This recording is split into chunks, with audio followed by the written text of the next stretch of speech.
Hai teman-teman, dimanapun saja kalian berada, kembali lagi bersama saya Richard di Kevin Bird tentunya. Dan di alur cerita film kali ini, Kevin Bird akan merangkum sebuah film yang berjudul Into the Darkness Down. Film ini menceritakan kisah seorang wanita karir yang baru saja menyelesaikan kerja lembur di kantornya. Namun ketika hendak pulang dan melewati lift di kantor itu, semuanya berubah seketika, di mana ia terjebak berhari-hari di dalam lift tersebut tanpa ada satu orang pun karyawan ataupun penjaga yang mengetahui keberadaannya, karena bertepatan saat itu adalah hari libur di akhir pekan yang sangat panjang. Dan daripada spoiler di awal, mending langsung saja. Inilah dia, Into the Darkness Down.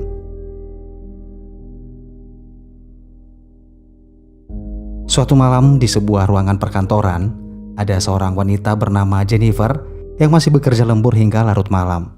Tampaknya Jennifer karyawan terakhir yang tersisa di dalam kantor itu. Sementara karyawan yang lain sudah terlebih dahulu pulang untuk mempersiapkan hari libur Valentine, mengingat 3 hari ke depan yaitu hari Jumat, Sabtu, Minggu, dan Senin adalah hari libur yang cukup panjang. Setelah pekerjaannya selesai, Jennifer saat itu tidak segera langsung pulang. Namun dia mengirimkan sebuah pesan email kepada mantan tunangannya yang berada di New York kalau dia berencanakan memesan tiket pesawat dan berangkat malam itu juga ke New York untuk bertemu sang mantan, dengan harapan mereka masih bisa memperbaiki kembali hubungan mereka yang sempat terputus. Setelah mengirim email, Jennifer yang tidak ingin ketinggalan penerbangannya, ia lalu buru-buru keluar dan mengambil beberapa permen di atas meja. Sementara itu di lokasi yang sama, tepatnya di toilet, ada seorang pria bernama Guy yang juga karyawan di kantor itu. Secara bersamaan mereka menunggu di depan lift di lantai yang berbeda, di mana Jennifer naik ke lantai 49 dan bergabung dengan Guy di lantai 42. Saat itu sudah tak ada lagi karyawan yang masih berada di lokasi kantor selain mereka berdua. Hingga pada akhirnya suasana canggung di dalam lift sama-sama mereka rasakan. Hingga Guy mencoba membuka percakapan dengan Jennifer dan sedikit mulai bercanda. Namun saat itu Jennifer yang tampaknya tidak mengenal pria itu, lebih banyak memilih diam dan menjawab seadanya saja. Tak berapa lama Guy yang masih saja mencoba mencairkan suasana, kemudian berbasa-basi dengan memperlihatkan sebuah coretan gambar pada dinding. Namun tiba-tiba saat itu juga lift mendadak berhenti seketika. Mereka berdua yang tentu saja kaget, lalu mencoba menekan-nekan kunci tombol, namun sayangnya tak ada satupun tombol panel yang berfungsi, meskipun listrik di dalam lift tampaknya masih menyala. Usaha Guy tak berhenti sampai di situ saja. Ia mencoba membuka paksa pintu dengan sekuat tenaga, namun tetap saja tak membuahkan hasil. Hingga akhirnya Guy melambai-lambaikan tangannya ke arah kamera CCTV, berharap masih ada orang di ruang kontrol melihat keberadaan mereka. Namun lagi-lagi sial, tetap saja tak ada yang menjawab panggilan mereka. Hingga pada akhirnya keadaan semakin buruk ketika mereka mencoba menggunakan ponsel, namun sinyalnya di luar jangkauan. Hal itu terjadi karena lokasi mereka berada 4 lantai di bawah tanah. Jennifer yang bingung secara spontan bertanya pada Guy dengan mengatakan kenapa tidak ada satu orang pun petugas keamanan gedung yang bertugas malam itu. Dia khawatir akan ketinggalan pesawat kalau ia tak dapat keluar secepat mungkin dari lift tersebut. 15 menit kemudian, Guy kembali mencoba berinisiatif berteriak-teriak ke arah pintu dan sesekali menggedor-gedor pintu lift itu. Namun tetap saja tak ada yang bisa mendengar panggilannya. Lalu Guy kembali mendapatkan akal, di mana dia berpikir bisa saja di atas lift mungkin ada pintu darurat untuk keluar dari dalam lift itu. Namun karena langit-langit dinding tersebut cukup tinggi, Guy lalu meminta Jennifer untuk naik ke atas pundaknya. Jennifer yang awalnya sedikit canggung, namun dengan terpaksa naik ke atas pundak Guy untuk menggapai sisi bagian atas langit-langit. Namun ketika Jennifer mulai meraba-raba sisi bagian atas, tanpa sengaja ia memukul cukup keras lempengan besi itu hingga membuat tangannya terluka. Dengan terpaksa Guy menurunkan Jennifer dan berpikir idenya itu nggak bisa lagi dilanjutkan. Setelah beberapa jam telah berlalu, Jennifer mulai pesimis dan merasa sudah terlambat untuk mengejar penerbangannya malam itu. Guy pun yang merasa kasihan lalu mencoba menghibur dengan memberikan candaan, berharap Jennifer dapat terhibur. Jennifer yang mulai melihat usaha dan perhatian ekstra yang diberikan Guy padanya, pada akhirnya mencoba membuka diri dan berkenalan dengan Guy saat itu juga. 4 jam telah berlalu, hingga suatu saat Jennifer merasakan hasrat ingin buang air kecil saat itu. Namun karena Jennifer malu untuk buang air di depan Guy, akhirnya dia berusaha mati-matian hanya untuk menahan rasa kebelet pada perutnya. Guy yang tahu Jennifer sedang kebelet buang air tapi malu, kemudian menyuruh Jennifer untuk melakukannya di sudut ruangan sambil menutupnya dengan jaketnya. Namun tetap saja Jennifer tak mau melakukannya. Jennifer tak ingin lift itu kotor karena air pipisnya. Guy yang tak kehabisan akal lalu memberikan botol termos airnya untuk digunakan Jennifer untuk menampung pipisnya itu. Sementara Guy berjanji untuk berbalik badan dan juga menutup kedua matanya, sehingga Jennifer bisa bebas melakukan itu. Dan yap, Jennifer mengambil botol itu, kemudian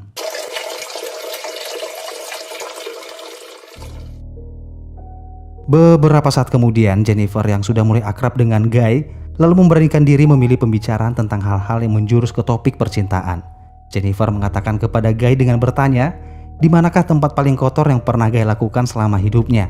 Namun Guy yang terlihat malu untuk mengatakannya, lalu meminta Jennifer untuk terlebih dahulu yang bercerita. Sambil tersenyum, Jennifer pun mengatakan kalau ia pernah bercinta di dalam perpustakaan dengan salah satu mantan pacarnya semasa kuliah dulu. Sementara ketika giliran Guy yang bercerita, ia mengatakan kalau dia pernah bertemu dengan seorang gadis di sebuah pantai dan minum-minum sampai mabuk, lalu melakukan itu dengan sang gadis dalam mobil sambil mengemudi. Sampai akhirnya Guy berkata kalau dia mulai terangsang dan ingin menghentikan pembahasan itu. Dia pun meminta maaf pada Jennifer karena sudah melewati batas pembicaraan. Namun Jennifer yang saat itu juga merasakan hal yang sama, hanya bisa terdiam ketika Guy berjalan mendekatinya. Dan pada akhirnya saat itu juga, mereka saling melepaskan sel elektrokimia yaitu kutub positif dan kutub negatif yang menghasilkan arus listrik bertegangan tinggi. Setelah ketegangan kabel-kabel saraf mereka melemah, Guy mengatakan kalau dia mulai jatuh cinta pada Jennifer. Jennifer pun yang mendengar pengakuan Guy tersebut segera melepaskan dekapan Guy dan mengatakan kalau dia sangat mencintai mantannya dan hanya ingin kembali menjalin hubungan dengan mantannya itu. Jadi yang baru saja mereka lakukan itu anggaplah hanya sebagai pelampiasan sesaat saja. Namun siapa sangka perkataan Jennifer itu sebenarnya sangat melukai perasaan Guy. Dia mengatakan kalau Jennifer sebaiknya menyudahi hubungannya dengan sang mantan karena Guy yakin dia lebih pantas untuk Jennifer. Mendengar hal itu Jennifer kesal pada Guy karena tentu saja dia memang benar-benar mencintai mantan tunangannya itu. Jennifer pun menambahkan ketika nanti mereka berdua berhasil keluar dari lift itu, berpikirlah seperti tak terjadi apa-apa. Dia ingin kembali melanjutkan kehidupan normalnya dan begitu pula dengan Guy tanpa membawa-bawa yang namanya perasaan. Sesaat kemudian setelah Jennifer mengatakan itu, tiba-tiba ekspresi Guy yang awalnya humoris dan perhatian pada Jennifer seketika berubah saat itu juga, di mana Guy mulai mengungkapkan siapa sebenarnya dirinya. Dia mengatakan bahwa ia telah berbohong pada Jennifer karena sebenarnya dia bukanlah karyawan yang memiliki jabatan tinggi di perusahaan tersebut, melainkan hanyalah seorang security yang ditugaskan di kantor itu.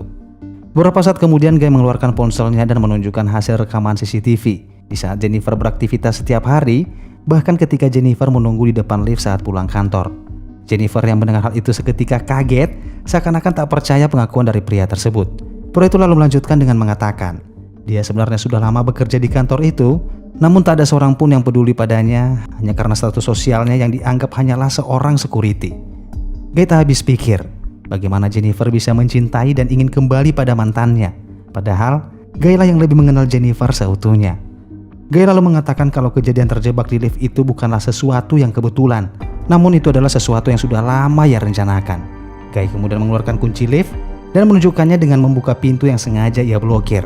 Saat itu juga Jennifer yang sudah tak tahan lagi dengan obsesi gila pria itu, kemudian mengatakan akan melaporkannya pada polisi sehingga membuat Guy membusuk di penjara.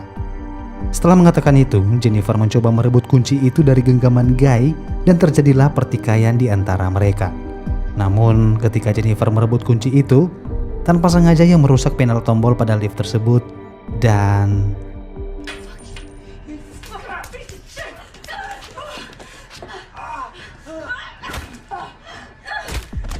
Guy yang kini terkapar berlumuran darah di lantai, seketika membuat Jennifer ketakutan setengah mati. Dia berpikir kalau Guy telah tewas saat itu juga.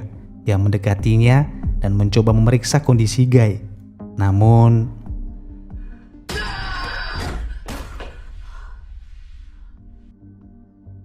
sesaat kemudian Jennifer pun terbangun dari pingsannya dan melihat Guy sudah sadar lebih dulu. Seketika itu juga Jennifer semakin ketakutan ketika Guy membongkar isi kotak hadiah yang dipersiapkan Jennifer untuk sang mantan, di mana isi kotak itu adalah sebuah kemeja. Guy dengan lancang mengenakan kemeja itu dan menyuruh Jennifer untuk membuka sisa kotak hadiahnya. Jennifer pun pasrah dan hanya bisa membuka isi kotak kedua, yaitu sebuah cerutu lengkap dengan alat gunting cerutu dan korek api di dalamnya. Guy menyalakan cerutu tersebut sembari mengolok-olok Jennifer dengan mengucapkan selamat hari Valentine padanya. Beberapa saat kemudian, Guy tiba-tiba meminta maaf pada Jennifer karena telah membuatnya takut saat itu. Dia berharap Jennifer mau berdamai dengannya. Namun Jennifer hanya diam saja tanpa menjawab sepatah kata pun. Lalu ia melihat Guy yang sepertinya telah sadar akan kesalahannya dan mencoba mengeluarkan mereka dari lift itu. Namun karena pintu lift rusak sudah tak dapat lagi digunakan, ia lalu minta Jennifer untuk mengangkatnya agar ia dapat menggapai pintu darurat di langit-langit lift tersebut.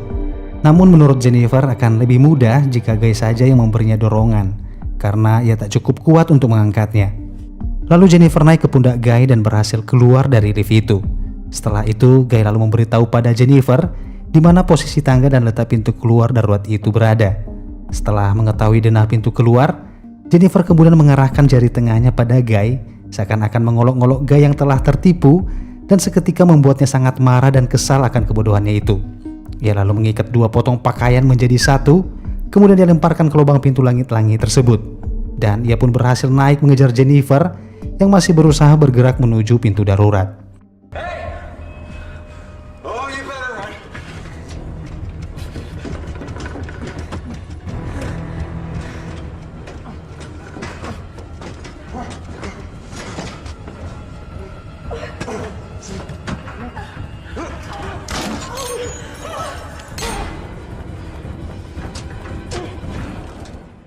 Ketika Jennifer sudah berhasil membuka pintu darurat itu, ia lalu berteriak meminta tolong berharap seseorang mendengar teriakannya.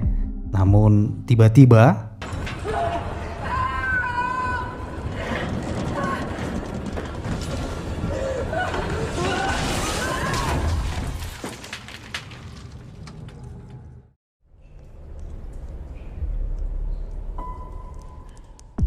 ketika Jennifer tersadar lebih dulu, ia melihat sprinkler atau detektor pendeteksi asap dan menyalakan api pada cerutu, bertujuan untuk menyalakan alarm otomatis ketika sprinkler tersebut berhasil mendeteksi asap.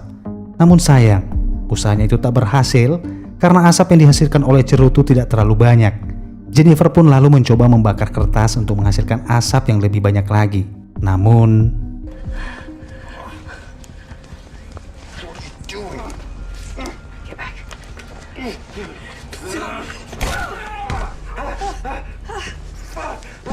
Jennifer berhasil menahannya dengan sepotong kain, dan Guy memberitahu pada Jennifer kalau alarm kebakaran tidak akan menyala. Malah itu hanya membuat mereka basah kuyup dan tersengat listrik. Namun Jennifer mengancam akan menyakiti Guy dan akan membuatnya mengakui semua yang telah Guy lakukan padanya. Beberapa saat kemudian Jennifer menyalakan kameranya untuk mendokumentasikan bukti apa yang sudah terjadi. Dia lalu mengarahkan kameranya ke Guy dan mulai menanyakan identitas Guy sebenarnya. Dalam keadaan terancam, pria itu akhirnya mengatakan dengan terpaksa kalau nama aslinya adalah John Dickens. Dalam keadaan kamera yang masih merekam, Jennifer memaksa John untuk mengakui semua perbuatannya itu dan juga menceritakan serangkaian rencana yang telah ia susun. Waktu pun terus berlalu, tanpa terasa hari Senin pun telah tiba, namun mereka masih terjebak dan belum mendapatkan pertolongan. Pada malam harinya, seorang security yang juga rekan kerjanya John, yaitu bernama Eddie, secara kebetulan mengunjungi kantor bersama dengan pacarnya. Namun dia melihat keanehan ketika tak melihat John yang seharusnya bekerja mengawasi kantor itu. Eddie pun melihat ke arah kamera CCTV dan seketika kaget ketika melihat John dan Jennifer tergeletak di dalam lift. Eddie pun refleks mencoba memanggil mereka menggunakan mikrofon yang tersambung di seluruh gedung. Dan panggilan tersebut berhasil membuat Jennifer terbangun dan meminta Eddie untuk mengeluarkannya dari lift itu. Tak perlu menunggu waktu lama, Eddie langsung beranjak menuju lift tersebut, meninggalkan pacarnya yang sedang tertidur di sofa. Ketika sudah berada di luar lift, Eddie mencoba membuka pintu lift itu secara paksa dengan mencongkelnya menggunakan sebuah linggis. Sementara Jennifer yang sudah tak sabar ingin keluar, kemudian mencoba mendongakkan kepalanya keluar pintu. Namun Eddie menyuruhnya kembali masuk ke dalam agar dia bisa membuka pintu itu sepenuhnya. Namun tiba-tiba John menjatuhkan Jennifer tanpa dilihat oleh Eddie saat itu. Lalu John berteriak memanggil Eddie untuk menolongnya. Eddie pun yang tak mengerti apa yang sebenarnya sedang terjadi, dengan polosnya naik ke atas dan mencoba menolong rekannya itu. Dan tiba-tiba, Hello? Are you okay? Hi, Eddie. What the hell happened, man? How long have you been stuck in there? Hang on. Okay. Oh. No.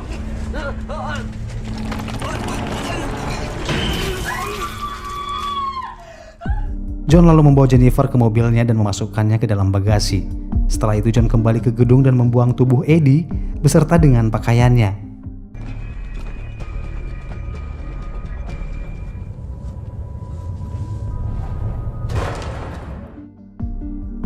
Setelah menghilangkan jejak Eddie, ia kemudian membersihkan dirinya, mengenakan seragam dan memasukkan cerutu ke dalam sakunya. Dan setelah itu ia berjalan masuk ke dalam ruang resepsionis, lalu menghapus semua rekaman video CCTV untuk menghilangkan jejak perbuatannya itu. Namun ketika hendak keluar, John melihat pacarnya Eddie yang sudah terbangun. Lalu John juga membunuhnya dan membuang ke lubang lift yang sama bersama dengan jasad Eddie. Setelah John merasa kondisi di kantor sudah aman tanpa meninggalkan jejak, ia lalu masuk ke mobilnya dan membawa Jennifer ke sebuah lokasi terpencil untuk membuangnya. Lalu ia mengambil sejerigen bensin dan menyiramkannya ke tempat sampah yang rencananya akan ia gunakan untuk membakar Jennifer. Sebelum ia membuka bagasi, John memberitahu Jennifer kalau dia benar-benar mencintai dan akan selalu mencintai Jennifer. Namun sayang mereka tidak akan pernah bisa bersama. Ketika ia membuka bagasi, ia melihat Jennifer tak bergerak namun sebenarnya berpura-pura mati. Lalu ia kembali ke tempat sampah untuk menyalakan api. Namun tiba-tiba Jennifer secara perlahan-lahan keluar dari bagasi dan memukul kepala John dengan sebuah, kemudian masuk ke dalam mobil dan melihat cerutu yang masih menyala di dalam mobil.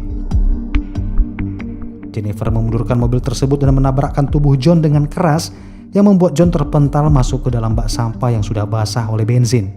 Tak perlu pikir panjang lagi, Jennifer mengambil cerutu itu dan melemparkannya ke bak sampah tersebut hingga membuat John tewas terbakar hidup-hidup. Dan film pun berakhir.